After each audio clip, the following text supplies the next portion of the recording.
شروع اللہ کا نام لے کر جو بڑا مہربان نہایت رحم والا ہے۔ پیغمبر صلی اللہ علیہ وآلہ وسلم نے تیوری چڑھائی اور منہ پھیر لیا کہ ان کے پاس ایک نابینا آیا، اور تم کو کیا خبر، شاید وہ پاکیزگی حاصل کرتا یا وہ سمجھ جاتا تو تمہارا سمجھانا اسے فائدہ دیتا۔ اب وہ جو پرواہ نہیں کرتا سو اس کی طرف تو تم توجہ کرتے ہو، حالانکہ اگر وہ نہ سنورے تو تم پر کچھ الزام نہیں۔ اور وہ جو تمہارے پاس دوڑتا ہوا آیا اور وہ اللہ سے ڈرتا بھی ہے تو اس سے تم بے رخی کرتے ہو۔ دیکھو یہ قرآن نصیحت ہے، بس جو چاہے اسے یاد رکھے۔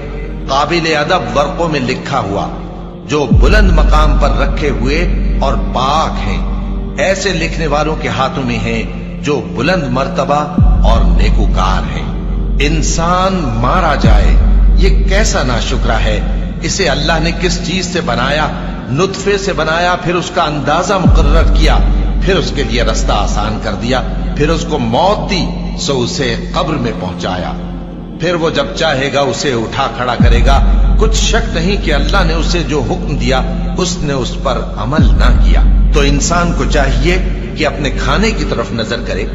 بے شک ہم ہی نے پانی برسایا، پھر ہم ہی نے زمین کو اچھی طرح پھاڑا، پھر ہم ہی نے اس میں اناج اگایا اور انگور اور ترکاری اور زیتون اور کھجوریں اور گھنے گھنے باغ اور میوے اور چارہ، یہ سب کچھ تمہارے اور تمہارے مویشیوں کے لیے بنایا۔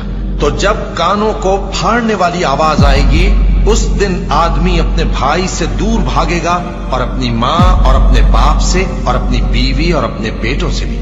ہر شخص اس روز ایک فکر میں ہوگا جو اسے سب سے بے نیاز کر دے گی۔